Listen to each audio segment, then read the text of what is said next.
La rosa en el momento de la creación. La tradición conoce a la rosa, la Shoshana, ya desde el mismo proceso de la creación. Esto tampoco debe sorprender, ya que cuando la Shejina, la divina presencia, entra en el exilio junto con la creación, ella, la Shoshana, está presente, aunque en el nivel de Esther, o sea, el nivel de lo oculto. Allí la Shoshana está rodeada por el exilio, por lo que se manifiesta exteriormente, es decir, todo aquello que surge junto con la creación.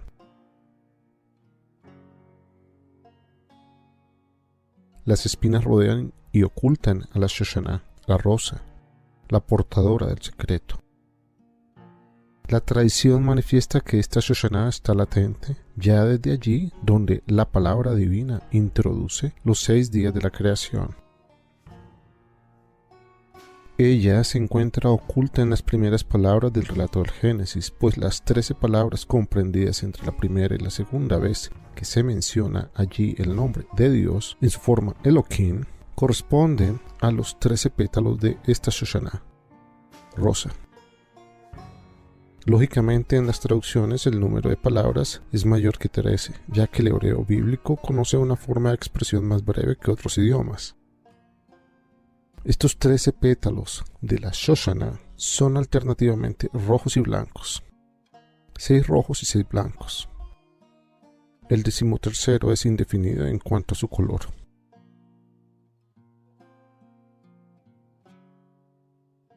El concepto 12 es, en lo absoluto, aquello que se expresa en este mundo como la norma para el tiempo del universo y de la vida en el universo.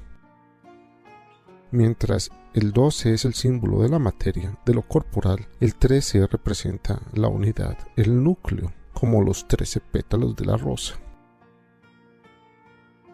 De esta manera, el antiguo saber, el saber que se encuentra dentro del hombre, divide el cosmos en 12 secciones, los 12 signos del zodiaco.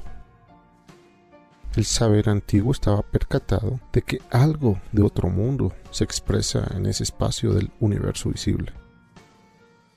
Las estrellas que son visibles allí sirven solamente como orientación, para indicar el lugar exacto de esa ubicación.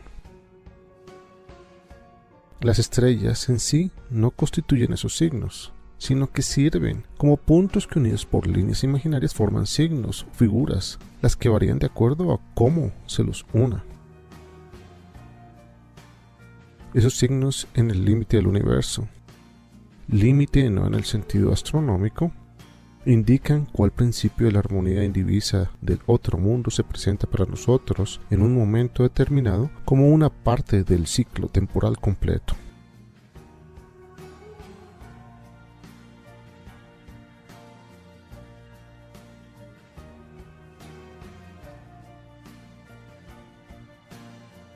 Y en aquel momento dicho principio o signo se cristaliza en este mundo y la creación adopta su forma. Y así, su sello se manifiesta en todos los aspectos de la creación. Este 12 halla expresión también en los 12 hijos de Jacob, lo que luego se transforman en las 12 tribus que son las que le dan vida a nuestro universo.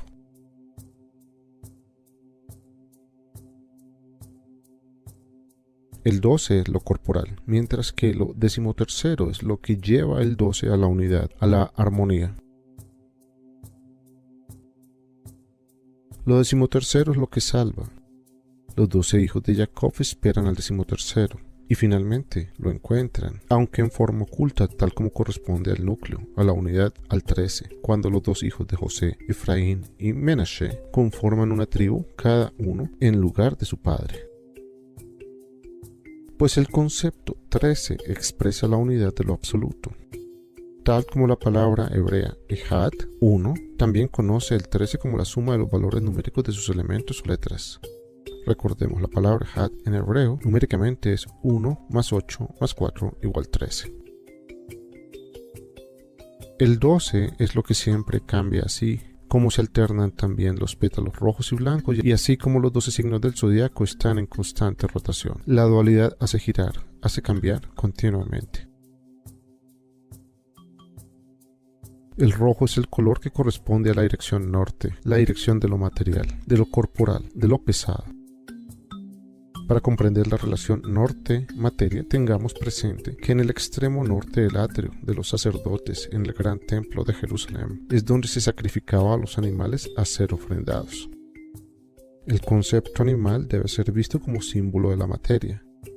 Y con respecto a la relación sur-espíritu, tengamos presente que hacia el lado sur del santuario estaba ubicado el candelabro de 7 brazos, en el cual ardía un aceite especialmente preparado. En suma, norte es lo corporal, mientras que sur es lo que ilumina el alma. El rojo es el color de lo que alimenta la vida física. Allí se conoce como expresión de los pensamientos de Dios el concepto Gabriel. El significado del nombre Gabriel tiene que ver con fuerza, con vigor corporal. Esaf, es colorado y su otro nombre, Edom, no significa otra cosa que rojo. Y el blanco es el color opuesto. Es el color que tiene que ver con la dirección sur, la dirección de lo volátil, de aquello que tiende a elevarse de lo mundano hacia un nivel espiritual superior. Allí la intención de Dios se expresa a través del principio Mijael o Miguel, nombre que significa ¿quién es como tú, oh Dios? El concepto quién expresa una relación personal con Dios, mientras que el concepto qué, pronombre relativo, expresa solamente un concepto general. Cuando se pregunta por Dios en la forma ¿quién es?, se establece una comunicación con Él, pero cuando la pregunta es ¿qué es eso?, falta aún el contacto personal, la única manera de establecer un vínculo serio. En el norte del santuario, en el gran templo de Jerusalén, está ubicada la mesa con los 12 panes de la proposición. Esos panes, ordenados en 2 grupos de 6 cada uno, son cambiados periódicamente, tal como el tiempo y la materia que constantemente se renuevan. Y similarmente, el animal de sacrificio, que representa todo lo material, todo aquello que corresponde a nuestra vida y nuestro mundo, es conducido al norte del atrio de los sacerdotes en el templo, a fin de sacrificarlo para poder ofrendarlo, y de ese modo llevarlo más cerca de Dios para conectarlo con el origen.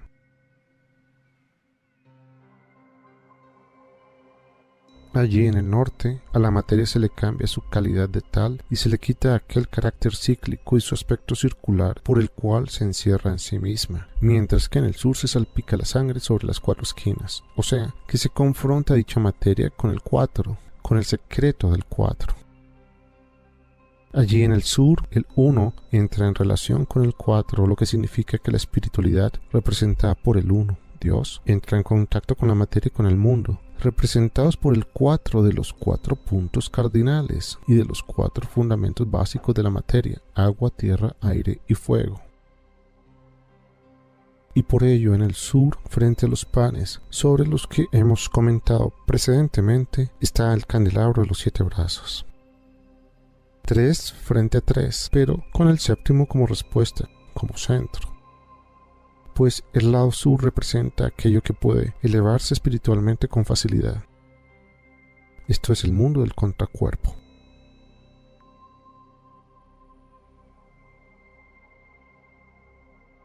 El número par contiene la dualidad. El número impar y particularmente el número primo da la respuesta a la cuestión de tesis y antítesis, a la cuestión de lo rojo y lo blanco. Lo rojo como símbolo de la materia y lo blanco como símbolo de lo espiritual. La respuesta en realidad es la Neshama, el alma, que se introduce en la dualidad del mundo. La Neshama conoce el número de un orden distinto. Ella conoce el número entero, el número indivisible, aquel que serpentea a través de los otros números dándoles vida y sentido. Aquel 13º pétalo de la Shoshana al cual hemos hecho referencia está en oposición al rojo y el blanco como respuesta a modo de unificador.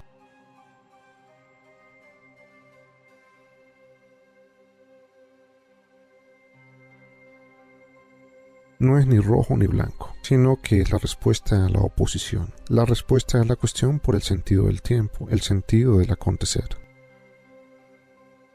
El 13 es el séptimo número primo. Ese 13º es, como el séptimo día, también aquello que da la respuesta, pues a través del 13 la creación nuevamente retorna a su origen, al uno, a la unidad y la armonía absoluta. Al respecto vale destacar que el 13 es el valor total de la palabra hebrea ejad, que justamente significa uno, como lo mencionamos anteriormente. En lo absoluto, tal como hemos visto, la vida del hombre se mide con el 120, esto es 10 veces 12, pues en esta vida no está la respuesta. Ella es la alteración del rojo y el blanco, del día y la noche, del bien y el mal, etc. Recién el 130, el 10 veces 13, dará la respuesta. El 130, que es el valor numérico de la palabra Sulam, escalera, aquella escalera del sueño de Jacob, escalera que establece la conexión entre el cielo y la tierra, también se hace visible en el 4, pues 130 es asimismo el valor de la palabra Sinaí, vocablo que en hebreo consta precisamente de 4 letras, que es el lugar en la tierra donde Dios desciende para revelar la palabra en sus 10 facetas o 10 mandamientos. Y Josué, quien completa el trayecto de la dualidad de Egipto a la unidad de la tierra prometida, es quien salva al hombre de ser consumido por el desierto, por la materia, y por ello él pertenece a la 13ª de las tribus, a Efraín. Pues el 130, que es exactamente el mismo concepto que el 13, es la unidad del ejad, cuyo valor es justamente el 13.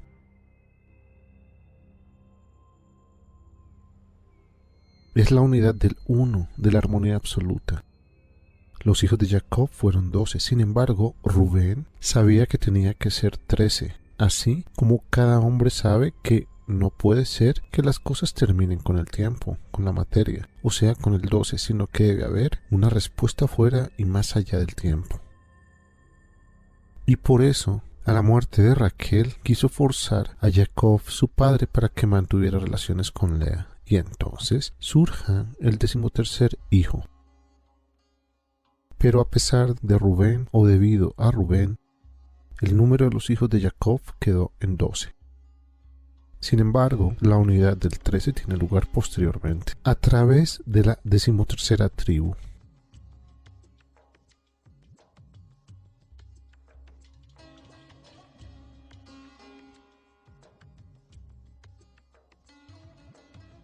Rubén es la impaciencia en el hombre que le hace apresurarse por esa respuesta. Es el primer principio humano que se expresa y se destaca en este primer hijo de Jacob. Esta prisa comprensible es la misma impaciencia que hace que el hombre tome del árbol del conocimiento y no pueda esperar al árbol de la vida, que contiene todos los secretos de la existencia. Y en ambos casos, como siempre ocurre cuando este patrón se expresa, se produce la vida en el exilio de este mundo. Es la impaciencia, podría decirse, de Dios mismo para regalar al hombre y a toda la creación la gran felicidad del acontecer de la existencia.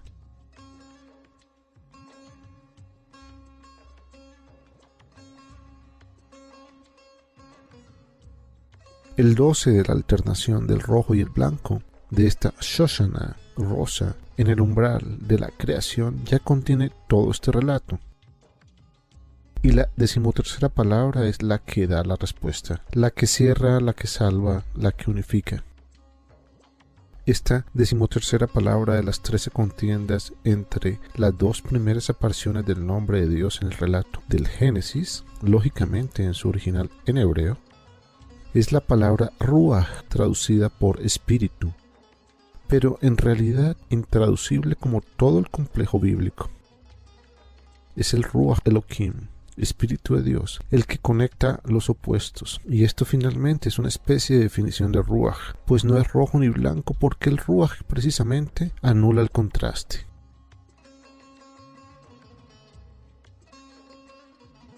Después de estas 13 palabras siguen otras 5 contenidas entre la segunda y la tercera aparición del nombre de Dios. Son las 5 palabras que preceden a la primera orden de la creación: que se haga la luz. En la representación verbal hebrea, incambiable, más firme que el universo, que proviene del otro lado, hay 5 palabras, 5 unidades, 5 criaturas, que en verdad son los 5 sépalos de la Shoshana, la rosa, que sostienen los 13 pétalos. De este modo la Shoshana se completa y ahora comienza la creación, cuando el nombre de Dios aparece por tercera vez. Él pronuncia la primera palabra u orden creadora por la cual se produce el acto creativo que hace originar el movimiento. Entonces surge el primer principio llamado luz. Esta rosa, el concepto de la rosa, es el fundamento de la creación, y allí en la creación ella se oculta, tal como vimos justamente que en el relato de la creación las 13 palabras y las 5 palabras representan dicha rosa. De modo que la rosa está oculta en el relato de la creación en los 6 días, y por ello es Nistar, es Esther. La Shoshana es Esther, ocultamiento, ya en este momento.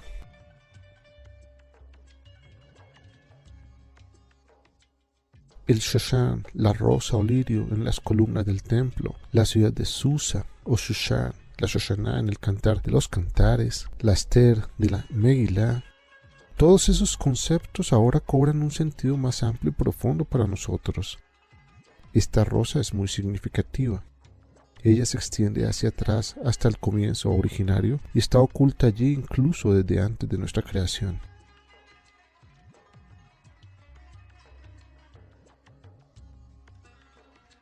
Aparentemente contiene también el secreto, el sentido de la creación, la manera en que la creación debe expresarse. Pero ¿acaso no es ese también el secreto de Esther, el secreto que Asuero vislumbra detrás de su mundo y que por lo tanto intenta descubrir constantemente?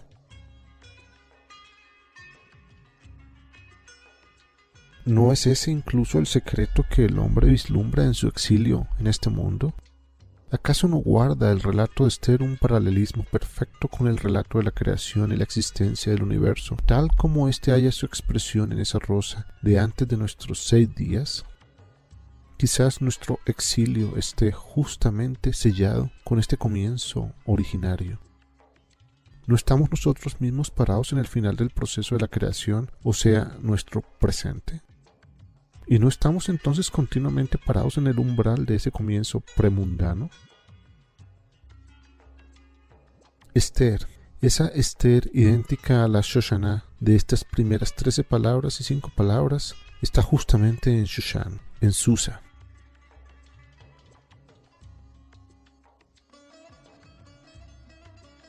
¿Cuáles son los conceptos contenidos en esa palabra Shoshana, ese nombre para aquella flor tan especial? Cuando se encuentran dichos conceptos, se puede aprender mucho más acerca de todo aquello que forma el fundamento del comienzo de la creación.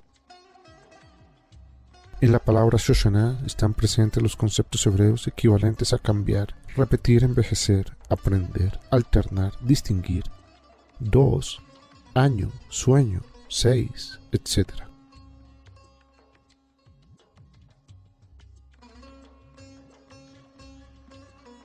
Hay una relación estrecha. El tronco y la raíz están muy cerca uno del otro y a veces coinciden completamente. Además, Shoshan es la forma de interpretar y cantar una melodía. Se trata de un determinado tipo de instrumento musical mencionado en los Salmos 45, 60, 69 y 80. Si miramos más de cerca los conceptos estrechamente relacionados con la Shoshana, vemos que desde el principio las letras She, SH, N, H, se destaca aquello que efectivamente tienen que ver con cambiar, alternar. Y así tenemos que las palabras cambiar, repetir, alternar, distinguir, etc. están directamente conectadas con el mismo, pues lo que se expresa en el blanco y el rojo de los pétalos es ese cambiar, esa alternativa de rojo y blanco, esa repetición de rojo y blanco, esa distinción entre rojo y blanco.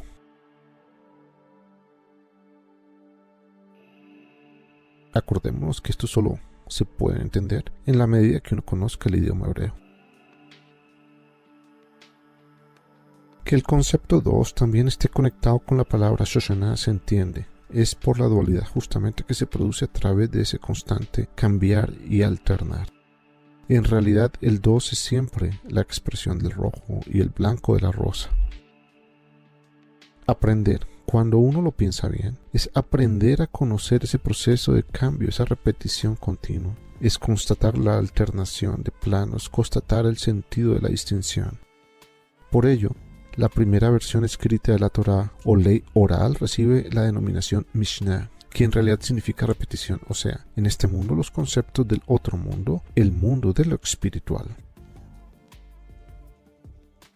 De modo que aprender también es una confrontación con la rosa, con el contraste entre el rojo de este mundo y el blanco del mundo de lo espiritual, y descubrir que de ese contraste se produce lo que nosotros vivimos como cambio, repetición, alternancia, etc.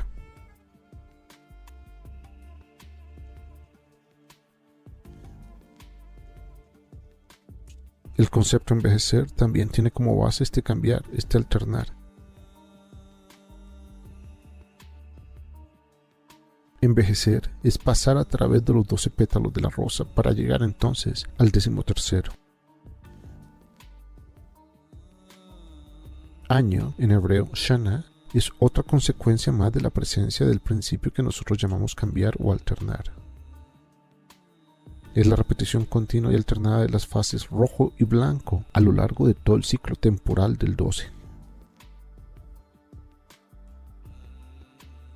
También al sueño se le puede dar una ubicación más clara a través de la relación de la palabra hebrea equivalente a sueño, o sea, Shina, con esta rosa llamada Shoshana, pues el sueño es aquello que marca y efectúa la transición de una fase a otra. Además, la vida en este mundo de cambios es en realidad una vida nocturna en la que no se tiene una percepción certera de los acontecimientos y circunstancias que rodean al hombre. Recién cuando se pasa al 12 y se llega al 13º, o sea, cuando el hombre descubre su origen divino en el sentido de lo espiritual, entonces despierta de su letargo. La palabra 6, shesh en hebreo, está en el comienzo de la palabra Shoshana, rosa. Hasta ahora analizamos solo la parte signada por las letras She, N y H de dicha palabra, mientras que la parte que se caracteriza por las letras She, She es la palabra 6, Shesh. La expresión cuantitativa de los elementos o letra de ese vocablo, She, She, es 300, o sea 600. El 6 se caracteriza por el hecho de ser un doble 3.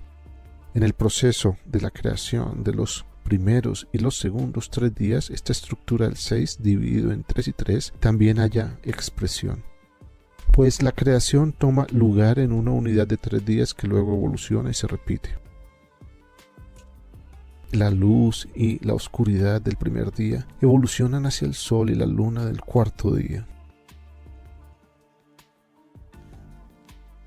La separación en el segundo día entre las aguas y el firmamento evoluciona hacia la vida de animales marinos y aves en el quinto día. Y la preparación de la tierra en el tercer día evoluciona la vida animal que surge en el sexto día de la creación. La Shoshana también está caracterizada por este 6, pues ella se compone de los 6 pétalos rojos y de los 6 blancos.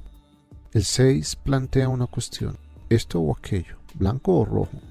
La palabra Shoshana puede leerse también en el sentido de lo que cambia, y ello está oculto. Entonces el secreto del 6, el misterio del 2 y la manifestación en nuestro mundo, o sea, aquello que constantemente se repite, lo cíclico, lo cambiante.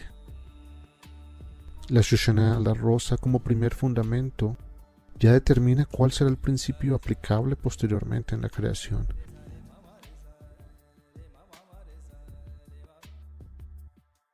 En todo lo que surge después, esta Shoshana evoca el cambio, la repetición, el paso.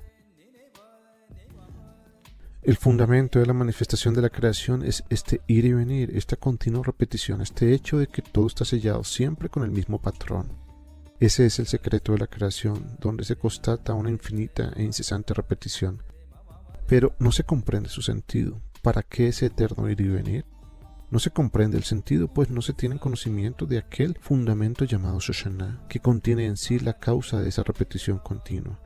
Pues la Shoshana es Esther, es el ocultarse de Dios en aras de la manifestación física, en aras de la creación, en aras del exilio. Es el ocultarse de Dios hasta que se haya cumplido todo el desarrollo, hasta que la última Neshama, alma, haya entrado en el exilio, hasta que toda la existencia corporal haya recorrido este sendero.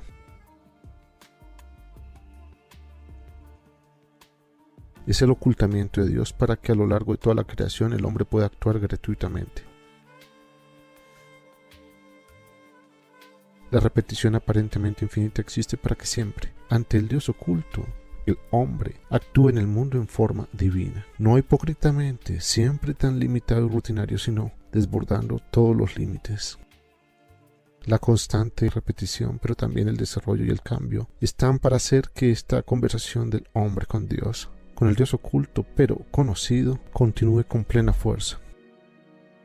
Y a través de ella, de dicha conversación, con el Dios oculto el hombre puede actuar divinamente y darle de ese modo un sentido a su vida y a sí mismo a la creación.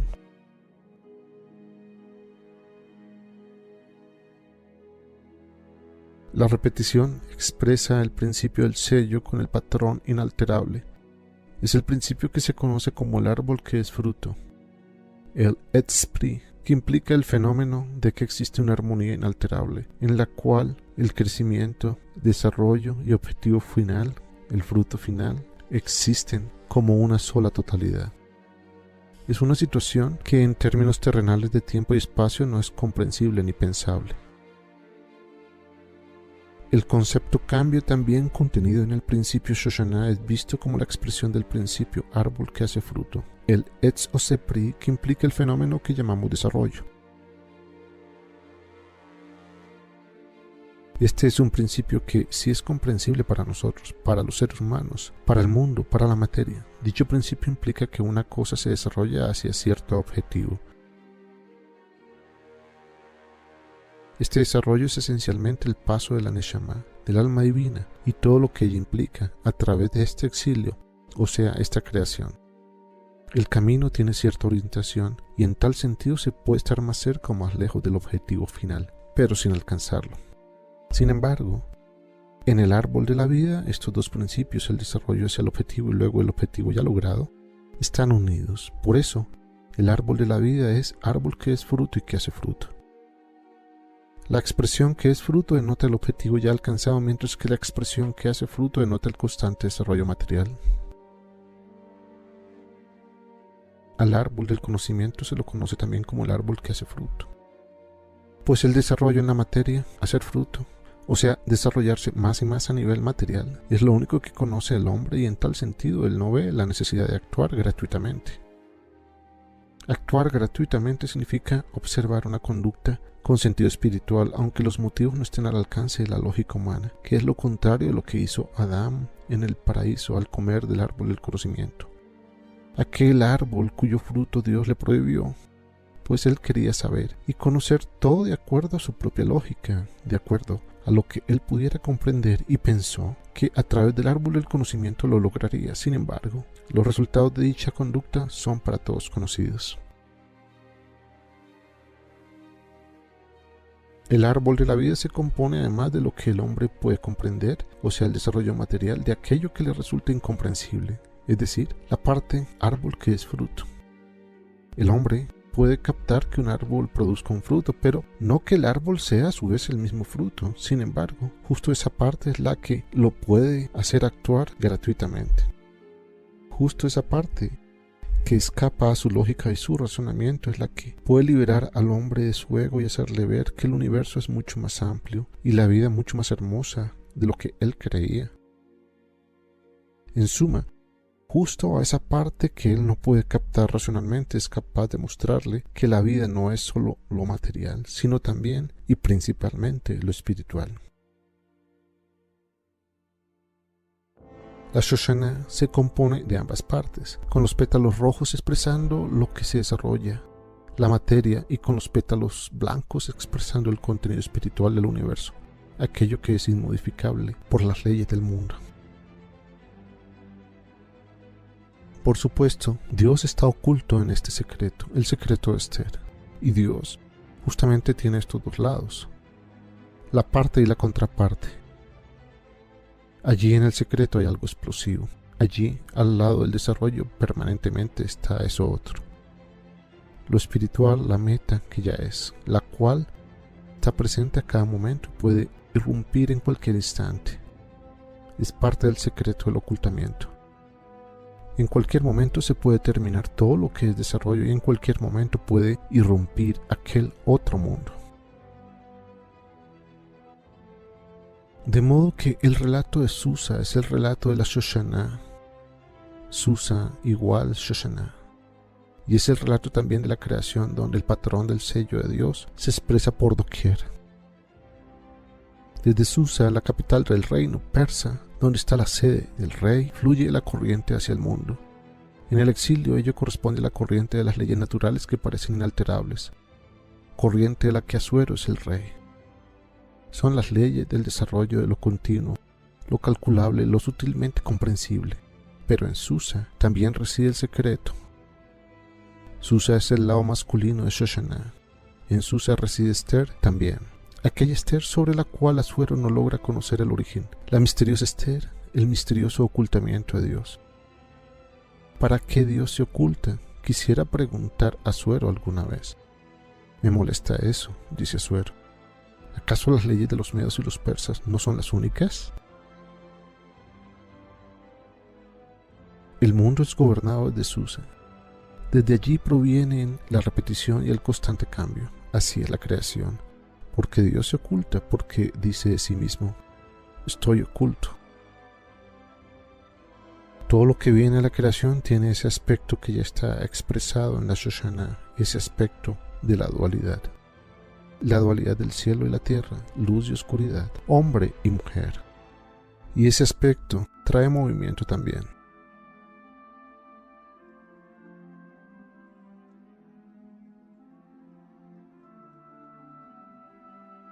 La antítesis abre la discusión y trae consigo la acción. El contraste, como aquel entre el rojo y el blanco, provoca el movimiento, genera un cambio de lugar, hace cambiar de carácter, hace cambiar de mentalidad y de rumbo.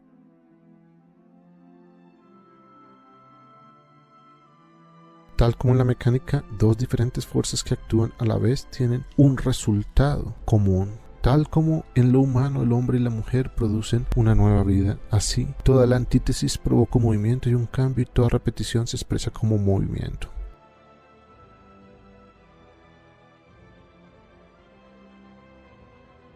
En la repetición la unidad queda pulverizada en la multiplicidad. El relato de Esther, por lo tanto, es también el relato de esta antítesis. El Ruach HaKodesh, el Espíritu de Santidad, hace que se imprima el sello de Dios en este cuento en donde está reflejada la dualidad de Media y Persia, siendo el epicentro de todo el relato la ciudad de Susa, la ciudad de Shoshana, de Esther. Todo lo que viene sobre el mundo proviene de esa Susa. Allí está la rosa primordial con el misterio de toda la creación. Por ello, cuando se entra al templo, el gran templo de Jerusalén, primero se atraviesa el portón que lleva el nombre de Susa, pues entonces se ingresa al mundo de ese misterio de Esther. En este Shushan está el origen, allí reside el secreto de todo. Esto es lo que en el Cantar de los Cantares 2.1 exclama la Neshama, el alma divina, cuando desciende a este mundo a redimir la materia. Mundo en el cual los opuestos se buscan con total entrega y cargados de emociones. Yo soy la Shoshana de los valles, o sea, yo soy la Shoshana y estoy rodeada y oculta por la materia, la cual se asusta cuando tiene que acercarse a mí. Yo soy la Shoshana y oculto el secreto.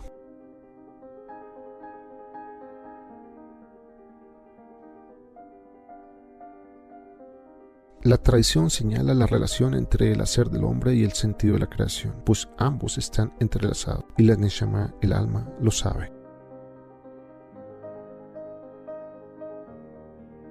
La tradición relata que la copa en la mano del hombre cuando éste elige la alternativa de la santificación. En lugar de la embriaguez, expresa el mismo concepto que la Shoshana con sus 13 pétalos sobre los 5 sépalos. Los 5 dedos de la mano del hombre son esos 5 sépalos, y la copa con el vino son los 13 pétalos, pues el vino representa la misma alternativa que se expresa en la Shoshana a través de sus pétalos rojos y blancos. Con el vino uno puede santificar la materia, lo que equivale a los pétalos blancos de la purificación. Pero también puede embriagarse como los pétalos rojos que evocan la sangre y la materia. Cuando el hombre santifica aquello que también puede causar embriaguez, o sea, el vino, cuando quiere llevarlo de vuelta al origen, él antecede con su mano a los 6 días de la creación y a la creación de la luz misma.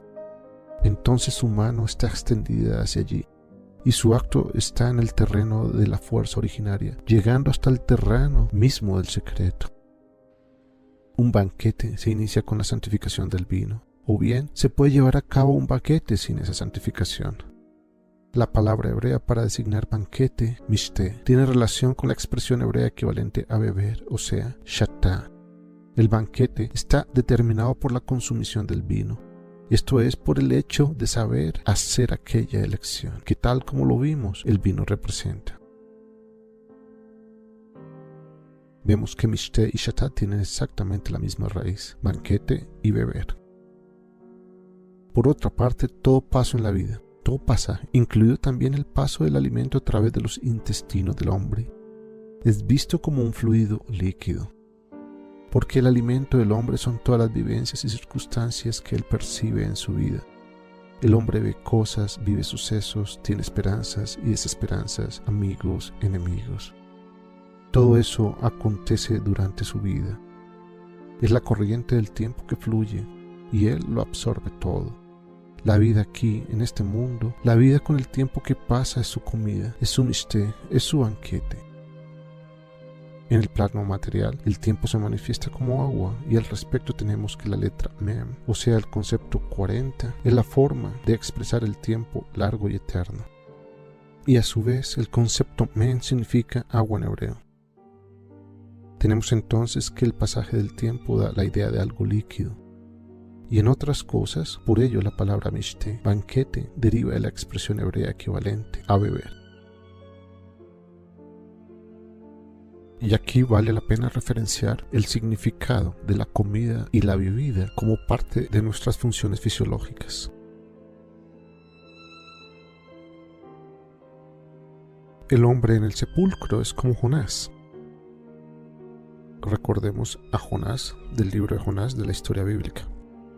Jonás es el ejemplo de eso. En el momento en que se cierra la tumba, cuando uno muere, como el mar se cierra sobre Jonás, allí está el pez preparado ya desde la creación. Cada uno tiene su pez. El pez recibe al hombre en el momento de su muerte, como también el pez recibe al hombre en el momento de su nacimiento. ¿No es que está presente, acaso, el mismo ángel en el momento de la muerte y del nacimiento? Pues la muerte implica un nacimiento al revés, desde la extremidad de esta vida hacia la muerte y hacia la tumba. Y ahora llega al Sheol, al sepulcro, o sea, a las entrañas del pez, en relación a los 3 días que Jonás pasó en el interior del pez. Es la metáfora que estamos analizando. Es una terna doble compuesta del día y la noche. La tradición cuenta cómo en esos 3 días las entrañas del hombre se abren, se desquebrajan. Esto es lo que sucede cuando uno muere.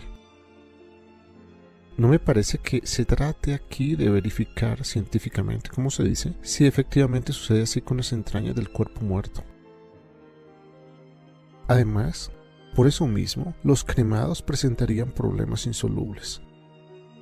El hombre de los últimos siglos está muy instruido para juzgar con sus ojos, con sus sentidos, pero no ve lo que sucede en el mundo espiritual.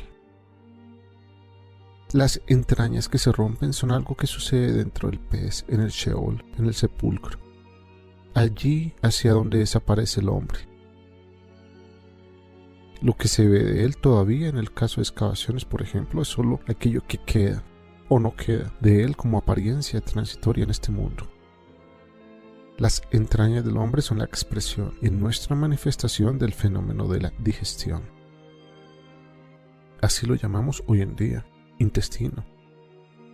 En hebreo, intestino se dice mei, 40, 70, 10. Los alimentos incorporados al cuerpo son clasificados en buenos y malos. Lo bueno es absorbido, lo malo es excretado.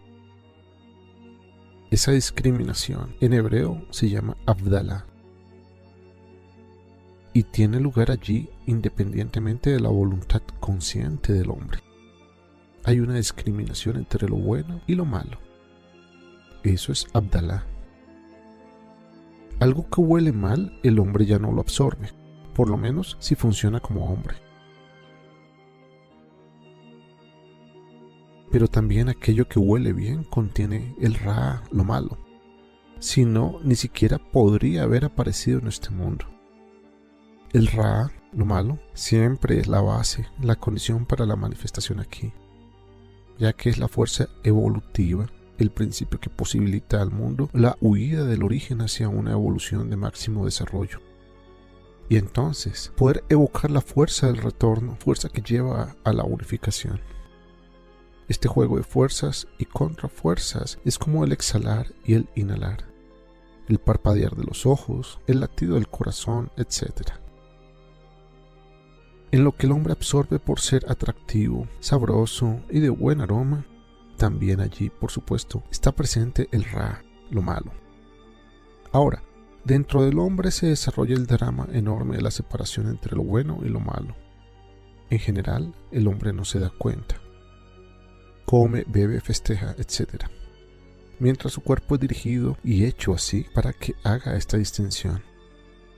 El hombre no puede prestar atención a la realidad de ese milagro. Debe comer y beber si quiere sobrevivir. Y debe sobrevivir aquí, aunque fuese tan solo para posibilitar esta separación entre lo bueno y lo malo, entre el retorno, la integración en la unidad y el rechazo a la fuerza evolutiva, el Ra, lo malo.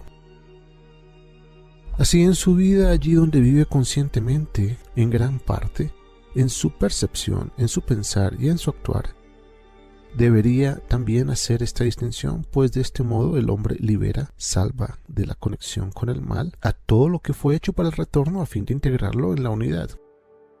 Pero esa conexión era necesaria para manifestarse en este mundo, pues constituye la consecuencia de la creación, gracias a lo cual lo esencial puede manifestarse aquí, en el exilio.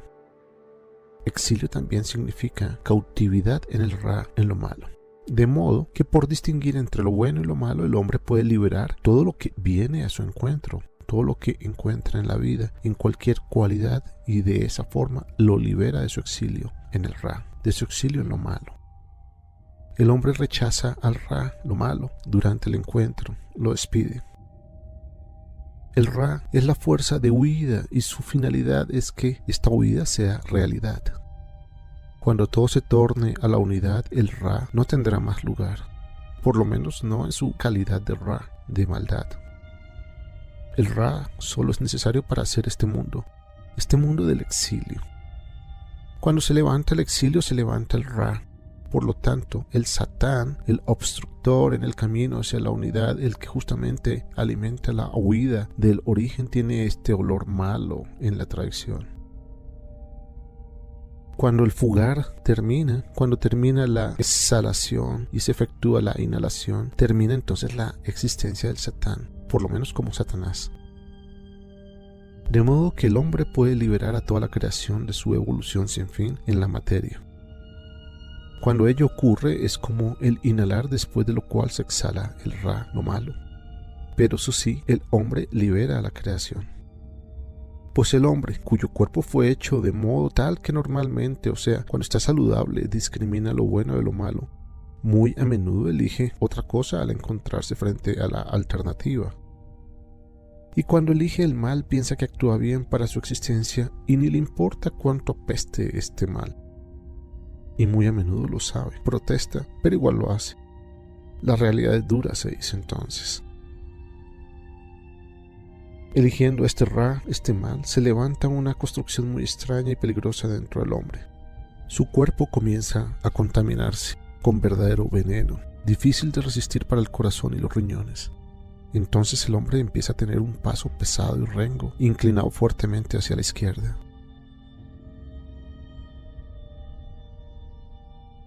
En las verdaderas entrañas del hombre, en aquello que en sus 120 años de vida en este mundo cumple la función de hacer esta distinción entre lo bueno y lo malo, se encuentran muchas cosas que no deberían estar presentes allí. El valor de May, en hebreo, entrañas, también es 120. Y mucho de lo que pasó por allí nunca debió haber llegado al hombre. En esos 3 días y 3 noches estas entrañas se abren, pues las entrañas que se manifiestan en este cuerpo, en esta vida, son la expresión de este principio de la discriminación, del hacer en esta vida. Este hacer se desarrolla en todo el hombre, en su cuerpo principalmente en forma inconsciente, pero en su actuar, pensar, decidir, eso está mayormente bajo su directa responsabilidad. Debe estar despierto en la vida, debe estar consciente de su lugar como hombre. Quien está cautivo en una euforia, quien no actúa conscientemente es, como hombre, un muerto vivo, no existe ya como hombre. De esa misma manera el hombre tiene entrañas que no son visibles como tales. El hombre tiene su interior, tal como ese cuerpo tiene su interior, aquel interior secreto, oculto al ojo. También ese otro interior está oculto, pues al fin y al cabo es un interior y allí se hace visible lo que el hombre le agradó ingerir. El tiempo tiene otra cara allí. Todo lo que fue llevado a aquel interior y todo lo que sucedió a causa de las decisiones del hombre, todo eso se abre ahora, se vuelve visible. Porque no importa cómo el hombre vivió, qué es lo que pensó sobre su libre voluntad, cuál fue su decisión al haberse encontrado frente a una alternativa, hacer esto o aquello, dejar esto o aquello. La vida es así, no es posible de otra manera. Incluso cuando uno se acuesta a dormir con el objetivo de esquivar decisiones, eso mismo ya es una decisión, pues uno decide anularlo despierto. Al cabo de esos 3 días se le echa en cara al hombre el contenido de las entrañas del interior. Mira lo que fue tu vida, ahora tómalo. Eso me diste de tu vida a mí, a tu interior. Esa era tu comida. ¿Te resultó placentero tomar eso? ¿Eso escogiste para leer? ¿Aquello para estudiar? ¿Eso otro para pasar tu así llamado tiempo libre? ¿Qué es eso realmente? ¿En esas cosas pensaste? ¿Acaso alguna vez pensaste en la gran pobreza? Pobreza al pie de la letra en sentido material y pobreza en el sentido de que la humanidad no tiene nada para absorber, que no encuentra nada en ningún lado por más que mendigue, y la mayoría de los hombres están tan aturdidos y desalentados que ya ni mendigan, en su aturdimiento no hacen otra cosa que esperar la muerte. Pero tú comiste y bebiste cada día. Todos tus días eran como fiestas y feriados y no pensaste en nada, en nadie, por más que sabías del hambre. ¿Por qué no hiciste nada al respecto? ¿Por qué no alimentaste tu propia esencia con lo bueno? ¿Por qué desperdiciaste tu vida de este modo? Echarle al hombre en cara el contenido de su interior significa enfrentarlo fuerte y emocionalmente con ese planteo. Entonces el muerto escucha el sentido de las palabras. Esparciré el estiércol sobre vuestros rostros. Malaquías 2:3. Sí, se trata de un metabolismo esencial mucho más allá de meras calorías, proteínas, etc. Justamente la atención en estas calorías para la salud del cuerpo es ese egoísmo terrible. Es el punto donde el hombre olvida su destino, y justamente eso evoca estas perturbaciones del metabolismo esencial. Con todo eso, el hombre es enfrentado. Luego, cuando el hombre ha dado la respuesta sobre el Abdalá, aquella discriminación entre lo bueno y lo malo, de este modo, como resultado de completarse el 3, entonces al hombre le ha revelado siempre, a través de la cualidad de la justicia, qué es lo que hizo en su vida con sus ojos, manos y pies. Nuevamente una triplicidad, pues el hombre recibe los ojos para reconocer la unidad en todo lo que ve. Ain es ojo en hebreo, pero también es la letra cuyo valor es 70, o sea que el ojo ya tiene el valor del 70 dentro de sí. El 70 que significa la multiplicidad. Pero si el ojo sigue pegado solo a lo múltiple, al 70, no puede aprovechar la oportunidad de reconocer la unidad y así se deja arrastrar hacia el extremo opuesto, actitud que se conoce como fuerza de huida del origen, aquella que no lleva a ningún lado sino tan solo hacia Tarshish. Recordar la historia de Jonás, con todo lo que el concepto Tarshish significa. Al profeta, al vidente se lo llama ciego justamente porque no utiliza el ojo para mirar el mundo de lo externo. Las manos hacen, los pies llevan al hombre o no lo llevan. Ve el hombre en su hacer con su mano, o sea, con su yad, en hebreo mano, el otro lado opuesto a todo lo que es materia. La palabra yad significa mano y a su vez está íntimamente emparentada a través de su ortografía con la palabra yod, que es el nombre de la letra hebrea cuyo valor es 10. Queda así en claro la relación entre mano y 10, por lo que el mismo interrogante se puede plantear de este modo. Con el yod en su mano, o sea, con su valor 10, ve el hombre su hacer el otro lado, o sea, el lado opuesto a la materia. Ahora el valor pleno de la letra yod, o sea, el 10 que acabamos de ver, dependiendo de cómo se escriba, esta palabra yod puede ser 14, 10, 14, o sea, el doble de 7, o 20, 10, 6, 4, el doble de 10. Acordemos que para entender esto se requiere tener familiaridad con el idioma hebreo.